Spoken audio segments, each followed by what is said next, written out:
अस्सलाम वालेकुम, कैसे हैं आप सब। Welcome back to my channel.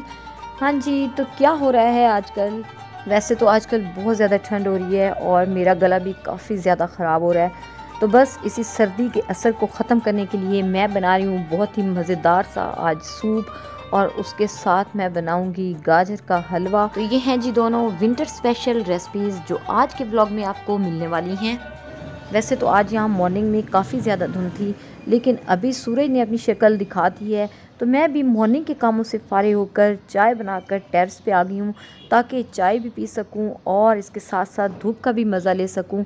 Winters में आप रूम के अंदर जितना हीटर ऑन कर लें, लेकिन जो मज़ा धूप में बैठने का है वो हीटर्स में बिल्कुल भी नहीं है। इससे आपकी पूरी बॉडी रिलैक्स हो जाती है, और दूसरा जो विटामिन डी मिलता है वो भी हमारी बॉडी के लिए बहुत ही ज़रूरी है। आजकल तो हर दूसरा बंदा जो है वो विटामिन डी की कमी का शिकार है। तो इसलिए अगर विंटर्स में धूप हो तो फिर दिन में थोड़ा टाइम आपको ज़रूर धूप में बैठना चाहिए, और स्पेशली अगर आपके घर में छोटे बच्चे हों तो उन्हें आप ज़रूर धूप में ले जाएं, उससे उनकी बोन्स स्ट्रॉन्ग होती हैं। टेरेस पे आकर मैं वैसे भी काफ़ी फ़्रेश फील करती हूँ। एक तो धूप है, दूसरा आप ये देखिए परिंदों की आवाज़ें आ रही हैं, तो इंसान बहुत रिलैक्स हो जाता है। साथ साथ मैं ये भी सोच रही हूँ कि आज मुझे कौन कौन से काम करने हैं। तो चाय पीने के बाद कुछ देर तक मैं इसी तरह धूप में बैठी रही। इससे जो मेरी बॉडी पेन्स थी गले की वजह से, वो काफ़ी हद तक मुझे लगा कि कम हो रही हैं। और आपने आज मेरी आवाज़ को इग्नोर करना है, क्योंकि मैं आपको बता चुकी हूँ गला मेरा काफ़ी ख़राब है। कपड़े धोने के लिए मैं मशीन लगा कर आई थी, तो अब कपड़े भी धुल चुके हैं। तो इन्हें मैं लेकर आ गई थी छत पे, ताकि धूप पे डाल सकूं। और ये जी कपड़े मैंने डाल दिए हैं। अब चलते हैं हम किचन में। और किचन तो आपको पता है फिर बहुत सारे कामों के साथ आपका इंतज़ार कर रहा होता है। मेरी तरह छोटे बेटे का भी गला काफ़ी ख़राब है, और उसको तो फ़ीवर भी हो रहा है। तो बस वो 2 दिन से स्कूल भी नहीं जा पाया। और ये मैं उसके लिए काट रही थी अमरूद, और अब थोड़ा सा वो बेहतर है, तो वो साथ में स्कूल का काम भी कर रहा था। तो मुझे वो अपनी हैंड राइटिंग चेक करवा रहा था कि मामा मैंने कैसा काम किया है। बस अब अल्लाह का शुक्र है कि वो काफ़ी बेहतर हो रहा है। और ये जी जो मैंने अपने लिए चाय बनाई थी, उसके बर्तन अभी वॉश होने वाले रहते थे, तो मैं ये वॉश करने लग गई हूँ। बर्तन आप चाहे जितने वॉश करते रहें, बर्तन कभी ख़त्म होने का नाम नहीं लेते। तो बस बर्तन धोने के बाद मैंने सिंक को साफ़ किया, और उसके साथ मैंने शर्ट को भी साफ़ कर लिया। और अब मैं गूँथने लगी हूँ आटा। सारे कामों में से जो सबसे मुश्किल काम मुझे लगता है ना, वो है आटा गूँथना। तो बस मशीन लेने के बाद ये टेंशन भी अल्हम्दुलिल्लाह ख़त्म हो गई है। आटा डालने के बाद ऊपर से मैंने डाल दिया है नमक। बस अब मशीन को ऑन कर दूंगी और ऊपर से पानी डालूंगी। 3 से 4 मिनट में बहुत ज़बरदस्त सा आटा गुंज जाता है इससे। ये मशीन वर्क में कैसी है, इसके लिए आप मेरी वीडियो देख सकते हैं, मैंने डिटेल में इस पर वीडियो बनाई हुई है। आटे को बाउल में निकालने के बाद ब्लेड को मैंने अलग कर लिया है। बस अब इसके ऊपर हल्का सा पानी लगा दूंगी, ताकि ये ड्राई ना हो। और इसको मैं अब रखने लगी हूँ फ्रिज में। 2 से 3 दिन का मैं इकट्ठा ही आटा गूंद लेती हूँ। तो ये जी आटे को हमने रख दिया है फ्रिज में। और जैसा कि मैं आपको कह रही थी कि बर्तन कभी ख़त्म नहीं होते, तो ये अब जी जो आटे वाला बाउल है उसको भी धोना है, और ब्लेड्स वगैरह को साफ़ करके रखना है, क्योंकि अगर इनके ऊपर आटा ड्राई हो जाए तो फिर वो उतारना मुश्किल हो जाता है। तो बाउल और ब्लेड को वॉश करने के बाद मैं इस मशीन को साफ़ करने लगी थी, क्योंकि इसमें भी जो अंदर आटा गिर जाता है उसको भी मैं साथ ही साफ़ कर लेती होती हूँ। कोई भी आपकी मशीनरी हो, जब तक आप उसको केयर से हैंडल करेंगे और साफ़ रखेंगे, तब तक ही वो आपके साथ चलेगी। और अब बारी है जी इन कीनुओं को वॉश करने की। कीनू तो वैसे अभी आजकल काफ़ी तुर्श आ रहे हैं, इतने मीठा कीनू अभी नहीं आया है, लेकिन शकरी भी मैंने साथ मंगवाए हैं, वो काफ़ी मज़े के हैं। फ्रूट्स को अच्छे से वॉश किया करें, क्योंकि आपको पता है इनके ऊपर आजकल बहुत सारे स्प्रे किए जाते हैं जो आपकी सेहत के लिए बहुत ही मुज़र हैं। तो इसलिए कोई भी फ्रूट हो उसको पहले अच्छे से वॉश करें यूज़ करने से पहले। दोनों को वॉश करने के बाद मैंने अपने लिए ये प्लेट में निकाल लिए हैं। समर में जो मेरा फेवरेट फ्रूट है वो है जी मैंगोज़, और विंटर्स में जो मैं सबसे शौक़ से फल खाती हूँ वो हैं कीनू। तो इनमें आपको पता है वैसे ही विटामिन सी होता है, जो कि आपकी स्किन के लिए भी बहुत ही ज़बरदस्त है, और वैसे भी हमारी बॉडी के लिए विटामिन सी बड़ी ज़रूरी चीज़ है, स्किन में ग्लो लेके आता है। मैं ऑरेंज जूस की बजाय ऑरेंज को वैसे खाना ही प्रेफर करती हूँ, क्योंकि जब आप इनको वैसे खाते हैं तो फ़ाइबर भी जूस के साथ साथ आपकी बॉडी में जा रहा होता है, लेकिन जब हम जूस बना लेते हैं तो सारा फ़ाइबर हम वेस्ट कर देते हैं। इनको खाने के बाद मैंने बना लिया था सालन। निहारी मैंने बनाई थी, उसकी वीडियो तो मैं रिकॉर्ड नहीं कर पाई। तो मीनवाइल बड़ा बेटा भी आ गया था, और बच्चे जो हैं वो रोटी की बजाय निहारी के साथ नान शौक से खाते हैं। तो इसलिए वो नान ले आया था। तो इस तरह से जी हमने कर लिया लंच और अब ये मुझे जाना है टेलर को कपड़े देने। ये पहले एक सूट सिल के आया है, इसको अभी मैंने पहना तो नहीं है, अभी मैं देख रही थी कि कैसा सिला है। लेसेस के साथ काफ़ी अच्छा उसने बनाया है। ये मैंने दर्जन से ही सिलवाया था। इस शर्ट के साथ वाइट ट्राउज़र है और इस तरह से मैंने इस पर डिज़ाइनिंग करवाई है। तो बस इसको भी मैं ऐसे ही छोड़ के जा रही हूँ टेलर को दूसरा सूट देने के लिए। साथ ही जी मुझे एक ट्राउज़र के लिए लेसेस भी मैच करनी थी, तो इसलिए ये मैं आई हूँ लेसेस वाली शॉप पे। यहाँ से मैंने ट्राउज़र के लिए लेस ली और उसके बाद मैं आ गई थी टेलर की शॉप पे और उसको मैंने ये सूट दिया सिलने के लिए। तो फिर मार्केट में विंडो शॉपिंग करते हुए मुझे ये बेडशीट पसंद आई, तो सिंगल बेड के लिए मैंने ये बेडशीट ली है। इसको मैं अब बाद में आपको दिखाऊँगी कि ये कैसी है। अब हम पहले आ जाते हैं विंटर स्पेशल रेसिपीज़ की तरफ, जो कि मैं बना रही हूँ गाजर का हलवा और इसके साथ बनाऊँगी मैं बहुत ही yummy chicken vegetable soup. 2 kilo मैंने गाजरें लिए हैं हलवे के लिए, उनको अच्छे से वॉश करने के बाद पील ऑफ कर लिया था और अब मैं उनको ग्रेट कर रही हूँ। एनेक्स का ये फूड प्रोसेसर है मेरे पास और बहुत आसानी से आप ग्रेट कर सकते हैं गाजरों को इसमें। वैसे आपको पता है कि अगर हमें हाथ से कद्दूकश करने पड़े तो बस फिर बाजुओं का तो क्या हाल होगा वो आप जानते ही होंगे। तो सारी गाजरें मैंने ग्रेट कर ली हैं, इनको मैंने एक बाउल में ट्रांसफ़र कर दिया है और अब मैं इनको डालने लगी हूँ ये कढ़ाई में। फ़र्स्ट टाइम ये कढ़ाई मैं यूज़ कर रही हूँ, तो चलें कुछ मीठा भी बन गया इसमें। तो गाजरों को मैंने डाल दिया है अब कढ़ाई में और इनका पानी मैं खुश करूँगी। 3 से 4 मिनट हाई फ्लेम पे मैं इनको पकाऊँगी। अभी मैंने इनके अंदर दूध या कोई एक्स्ट्रा पानी शामिल नहीं किया है, बस इनका जो पानी है उसको हम ड्राई करेंगे। तो इस तरह ये 3 से 4 मिनट में थोड़ी से सॉफ्ट हो जाएंगी। ऑलमोस्ट 3 to 4 मिनट्स हो गए हैं मुझे गाजरों को आग पर रखे हुए और इनकी साइड को मैं उलटती पलटती रही हूँ ताकि इक्वली हीट सब सारे गाजरों को मिले। और देखें जी अब पानी खुश्क हो गया है। चलिए अब इसके अंदर मैं दूध शामिल कर देती हूँ। दूध जो मैं इनमें डाल रही हूँ वो है जी 2 लीटर। कोई सा दूध भी आप यूज़ कर सकते हैं, मैंने घर का फ्रेश मिल्क ही डाला है। बस अब जब तक दूध को बॉयल नहीं आता तो हम फ्लेम को हाई रखेंगे। दूध के बॉयल आने के बाद फ्लेम को मैं आहिस्ता कर दूंगी और फिर मीडियम टू लो फ्लेम पे मैं इसको पकाऊंगी। तब तक मुझे इसे पकाना है जब तक कि ये दूध खुश्क नहीं हो जाता। तो टाइम आपके डिपेंड करता है कि आपने कितनी हीट रखी हुई है। स्लो हीट पे पका रहे होंगे तो ज़ाहिर बात है टाइम ज़्यादा लग जाएगा। अगर मीडियम हीट होगी तो 40 to 50 मिनट्स के अंदर ये दूध खुश्क हो जाएगा। साथ ही ये 1 टीस्पून मैंने सब्ज़ इलायची का पाउडर डाल दिया है। अगर इलायची पाउडर आपके पास ना हो तो या तो आप इलायचियों को ग्राइंड कर लें या फिर आप ऐसे ही उनके मुंह खोलकर डाल दें। 5 से 6 इलायचियाँ काफ़ी रहेंगी। अब दूध में बॉयल आना शुरू हो गया है तो मैंने फ्लेम भी लो कर दिया है और अब मैं इसको दूसरे चूल्हे पे शिफ्ट करने लगी हूँ। यहाँ पे अब मैं बनाऊँगी सूप, क्योंकि हस्बैंड के आने का टाइम भी होने वाला है तो उससे पहले मैं चाहती हूँ कि सूप रेडी हो जाए। तो साथ साथ मैं इसको भी हिलाती रहूँगी। सूप के लिए सबसे पहले कुकर में ही मैं चिकन की यखनी तैयार करूँगी। आधा किलो के करीब चिकन है। बोनलेस और बोन्स के साथ ही मैंने लिया है। जब आप सूप बनाने के लिए बोन्स वाला चिकन लेते हैं तो उससे आपका सूप ज़्यादा मज़े का तैयार होता है। चिकन को मैंने डाल दिया है कुकर में और इसमें तकरीबन मैं 3 लीटर पानी शामिल कर रही हूँ।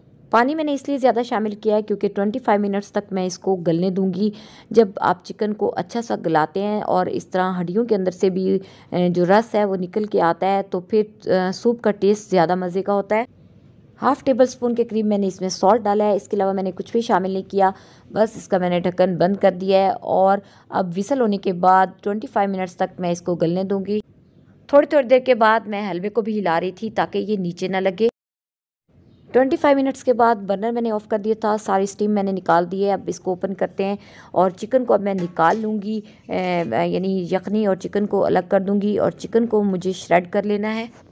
सारे चिकन को मैंने निकाल लिया है और यखनी को भी मैंने दूसरे पैन में शिफ्ट कर लिया है। बर्नर मैंने ऑन कर दिया है। चिकन को मैं श्रेड करूँगी और ये जो यखनी है इसके अंदर मैं ऐड करने लगी हूँ वेजिटेबल्स। ये हाफ़ कप के करीब बहुत ही बारीक क्यूब्स में कटी हुई मेरे पास गाजर है, इसको मैंने डाल दिया है। साथ ही ये मेरे पास है जी बंद गोभी, ये भी हाफ़ कप के करीब है, इसको भी मैंने बहुत ही थिन सा श्रेड किया है। तो ये चली गई। अब इन दोनों को हम कर लेते हैं मिक्स और सूप को हम पकने देंगे। 5 मिनट्स के अंदर ही गाजरें अच्छी से गल जाएंगी। चिकन को मैंने श्रेड कर लिया है और इसको भी अब मैं साथ ही शामिल कर रही हूँ। बस 5 मिनट्स ही इनको मैं पकाऊंगी। साथ ही मैं इसमें शामिल कर रही हूँ ये 1 टीस्पून ब्लैक पेपर पाउडर और 1 टेबलस्पून विनेगर। दोनों को मिक्स कर लेते हैं यखनी में। और अब ये है जी मेरे पास 1/4 कप के करीब कॉर्नफ्लोर। इसको मैं पानी में डिज़ोल्व कर लूँगी। पानी की क्वांटिटी आप अपनी मर्ज़ी से ले सकते हैं। तो अच्छा सा डिज़ोल्व करेंगे ताकि इसके अंदर गुठलियाँ ना हो। पानी ठंडा होना चाहिए। कॉर्नफ्लोर की मिकदार आप अपनी मर्ज़ी से एडजस्ट कर सकते हैं। अगर आपको ज़्यादा थिक पसंद है तो फिर क्वांटिटी को थोड़ा सा बढ़ा दें, अगर आप थिन पसंद करते हैं तो फिर आप कम कर सकते हैं। मैंने ऑलमोस्ट 8 बाउल्स बनाए थे सूप के और इसके लिए मैंने 5 टेबल स्पून कॉर्नफ्लोर यूज़ किया था। 5 मिनट्स के बाद मैं इसको थोड़ा थोड़ा करके सूप में शामिल कर रही हूँ। साथ साथ चम्मच भी हिलाती रहूँगी ताकि नीचे गुठलियाँ ना बने। और हीट भी मैंने थोड़ी अभी स्लो कर दी है, बाद में हम हीट को बढ़ा देंगे।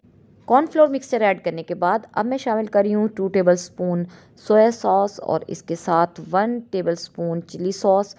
इसके साथ जाएगा जी इसमें 1 table spoon vinegar, 1 table spoon मैं पहले ही शामिल कर चुकी हूँ। इनको कर लेते हैं हम मिक्स। तकरीबन 2 मिनट तक हम इसको फ्लेम को थोड़ा हाई करके पकने देंगे ताकि कॉर्नफ्लोर का कच्चापन ख़त्म हो जाए सूप में। और अब मैंने ये एक एग को बीट किया हुआ है, ये मैं शामिल कर रही हूँ। एग को भी आप थोड़ा थोड़ा करके डालते जाएंगे और साथ में चम्मच हिलाते जाएंगे। तो चलिए सूप अब ऑलमोस्ट रेडी हो चुका है। लास्ट में मैं इसके अंदर ये बॉयल्ड एग शामिल करने लगी हूँ। 2 मैंने बॉयल्ड एग लिए हैं, ये आपकी अपनी पसंद पे है। अगर आप ये ना डालना चाहें तो फिर आप बीट करके 2 एग्स डाल दें एक की बजाय। तो ये जी एग्स को कट करके मैंने सूप में शामिल कर दिया है। ऊपर मैंने स्प्रिंकल कर दिए हैं इसके green onion. Just 1 table spoon के करीब मैंने चॉप हुए ग्रीन अनियन शामिल किए हैं। अगर आपको पसंद ना हो तो मत डालें। और सूप अब कम्प्लीटली रेडी हो चुका है। इसको मैं सर्व करने लगी हूँ। सर्व करने के लिए ये मैंने विनीगर के अंदर ग्रीन चिलीज़ डाली हुई हैं, ये ली हैं। इसके साथ मैंने सोया सॉस लिया है और साथ में है जी चिली सॉस। इसके साथ मैं रखूँगी ब्लैक पेपर पाउडर और सॉल्ट ताकि हर कोई अपने टेस्ट के अकॉर्डिंग शामिल कर सके अगर किसी को ज़रूरत हो तो। ये जी गरम गरम सूप को मैंने निकाल लिया है बाउल्स में। बहुत ही इजी और बहुत ही यमी रेसिपी मैंने सूप की आपके साथ शेयर की है। गला ख़राब हो या फ्लू वगैरह हो तो उसके लिए ये बहुत ही बेस्ट है। सर्दियों में आप इसको ज़रूर ट्राई करें। तो बस अब मैं इसको सर्व करने लगी हूँ। सूप को कैसे सर्व किया जाता है ये भी मैंने आपको बता दिया है। जी बाउल मैंने निकाला है अपने हस्बैंड के लिए क्योंकि बच्चे अभी थोड़े बिजी थे, उनको भी मैं बुला रही थी कि गरम गरम सूप आकर ले लें। और ये अब सारी चीज़ें थोड़ी थोड़ी मैं उनके टेस्ट के अकॉर्डिंग उनको डाल के दूंगी। और अब देखते हैं जी उनके क्या कमेंट्स हैं, उनको कैसा लगा सूप। क्या बात, बहुत मज़े का, ऑसम। इब्राहिम शाहिर आप भी आ जाओ, आपके लिए भी ले आई हूँ। तो ये थे जी मेरे हस्बैंड के कमेंट्स और बच्चों के लिए भी मैं ले आई हूँ बाउल्स में डालकर। ये थी सूप की रेसिपी। चलिए अब देखते हैं गाजर के हलवे को कोई वो कहाँ तक पहुँचा है। और ये देखिए जी दूध आधे से ज़्यादा खुश्क हो चुका है। बस अब चम्मच को हिलाते जाएंगे। हीट को भी मैंने थोड़ा बढ़ा दिया है और दूध को हम कर लेंगे खुश्क। अब इस पॉइंट पे मैं इसके अंदर तकरीबन 1.25 कप के करीब शुगर डाल रही हूँ। हम थोड़ी शुगर कम लेते हैं, अगर आप थोड़ी ज़्यादा शुगर पसंद करते हो तो फिर 1.5 कप शुगर ऐड कीजिएगा। तो ये जी 1 कप और हाफ कप से थोड़ी कम मैंने शुगर डाली है। इसको भी हम मिक्स कर लेते हैं और उसी तरह दूध को हम ड्राई होने देंगे। तो जी अब दूध तकरीबन खुश्क होने वाला है। अब मैं इसके अंदर ऐड कर रही हूँ ये हाफ़ कप के करीब खोया। अगर आपके पास खोया ना हो तो आप ड्राई मिल्क भी यूज़ कर सकते हैं। हाफ़ कप आप ड्राई मिल्क डाल दें तो वो भी खोए का काम ही करेगा। तो इसको हम मिक्स कर लेते हैं। साथ ही मैंने इसमें 3 टेबल स्पून भरकर देसी घी शामिल कर दिया है। आपके पास देसी घी ना हो तो आप सिंपल नाशपती घी भी यूज़ कर सकते हैं। मुझे घी थोड़ा लाइट ही पसंद है गाजर के हलवे में, तो मैंने 3 टेबल स्पून डाला है। आप 4 टेबल स्पून तक भी डाल सकते हैं। बस अब मैं इसको साथ साथ हिलाती जाऊंगी ताकि ये नीचे ना लगे और घी में मैं हलवे को अच्छा सा भून लूँगी। हमें इसको फुली ड्राई करना है ताकि इसके अंदर पानी या दूध वगैरह ना रहे। अगर आप हलवे को ड्राई नहीं करेंगे तो फिर आप इसको ज़्यादा टाइम तक नहीं रख सकेंगे, ये जल्दी ख़राब हो जाएगा। लेकिन अगर आप इसको कम्प्लीटली ड्राई करेंगे तो फिर आप इसको लॉन्ग टाइम तक चला सकते हैं, मतलब हफ़्ता 10 दिन ये आराम से फ्रिज में ख़राब नहीं होगा। हलवा अब ऑलमोस्ट ड्राई होने वाला है, बस थोड़ा सा ही इसके अंदर दूध बाकी है। तो इस पॉइंट पे इसके अंदर ये मैं बारीक बारीक कटे हुए पिस्ता और बादाम शामिल कर रही हूँ। ये आप अपने टेस्ट के अकॉर्डिंग और अपनी अवेलेबिलिटी के अकॉर्डिंग डाल सकते हैं। तो मैं 3 to 4 टेबल स्पून इसमें शामिल कर रही हूँ। इनको भी हम मिक्स कर लेते हैं। बस अब 2-3 मिनट मज़ीद लगेंगे और हलवा हमारा कम्प्लीटली तैयार हो जाएगा। इस तरीके से आप चेक कर सकते हैं। दरमियान में आप इसको साइड्स पे करेंगे तो अगर आपको पानी नज़र नहीं आता तो इसका मतलब है कि हलवा ड्राई हो चुका है। लेकिन देखिए अभी थोड़ा थोड़ा इसमें लिक्विड आपको नज़र आ रहा है। तो अब 2 से 3 मिनट इसको हम और देंगे ताकि ये पानी जो है इसमें फुली ड्राई हो जाए और हलवा हमारा जल्दी ख़राब ना हो। चम्मच इन पॉइंट्स पे आपको मुसलसल हिलाते रहना है ताकि हलवा नीचे ना लगने पाए। और ये देखिए जी, हलवा हमारा कम्प्लीटली ड्राई हो गया है। इसके अंदर बॉइल्ड एग भी शामिल किए जाते हैं, लेकिन मैं वो सारे हलवे में शामिल नहीं कर रही हूँ। जो हलवा आपको सर्व करना हो उसी के अंदर बॉइल्ड एग शामिल करें, अगर आप इसको ज़्यादा दिनों के लिए रखना चाहते हैं, क्योंकि अगर आप बॉइल्ड एग शामिल कर देंगे तो फिर हलवे में एग्स का टेस्ट ख़राब हो जाएगा 2 से 3 दिनों के बाद। तो इसलिए जो हलवा आपने सर्व करना हो उसी के अंदर ही आप बॉइल्ड एग डालें, उनसे भी हलवे का टेस्ट बहुत मज़े का हो जाएगा। हलवे को कम्प्लीटली ड्राई करने के बाद फ्लेम को मैंने ऑफ़ कर दिया था और अब इसको मैं एक छोटे बाउल में निकाल रही हूँ। बाकी को मैं एक कंटेनर में डालकर ठंडा होने पर फ्रिज में रख दूँगी। और अब ये जो बाउल में मैंने निकाला है इसके ऊपर थोड़ा सा मैंने डाल दिया था मज़ीद खोया, और साथ में ये आलमंड्स जिनको मैंने छिलका उतारा हुआ था इनको मैंने हाफ हाफ करके ऊपर डाल दिया है, और साथ ही इसमें मैंने डाल दिए हैं बॉइल्ड एग्स। और बस अब मैंने चाय भी अपने लिए बना ली है। अब आप कहेंगे कि मैंने नीचे आलमंड्स क्यों डाले, तो वो मुझे पिक्चर लेनी थी थंबनेल के लिए, तो इसलिए मैंने ये पिक्चर ली है। और ये जी थोड़ा सा हलवा मैं अपने लिए बाउल में निकाल रही हूँ। रात के तकरीबन 9 बज चुके हैं, सारे काम ख़त्म करते हुए चाय मैंने बनाई है। और आपको पता ही है कि मैं चाय खाली नहीं पीती हूँ, तो इसलिए चाय के साथ मैं थोड़ा सा हलवा ले रही हूँ। साथ में मैं टेस्ट भी कर लूँगी कि कैसा बना है। और यकीन करें कि ये बहुत ही यमी तैयार हुआ था एक ईजी रेसिपी के साथ। आज का व्लॉग जी स्टार्ट हुआ था चाय से, लेकिन चाय पे एंड नहीं हो रहा है, क्योंकि अभी मुझे आपको बेडशीट भी दिखानी है जो कि आज मैं लेके आई थी।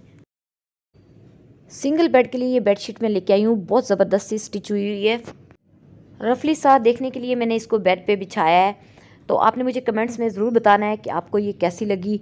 ये था मेरा आज का व्लॉग, उम्मीद है कि आपको पसंद आएगा। अगर अच्छा लगे तो लाइक करें, मेरे चैनल को सब्सक्राइब करें और बेल आइकन पुश कर दें ताकि मेरी मज़ीद वीडियोज़ भी आपको मिलती रहें। इंशाल्लाह फिर मिलेंगे किसी नई वीडियो में। अल्लाह हाफिज़।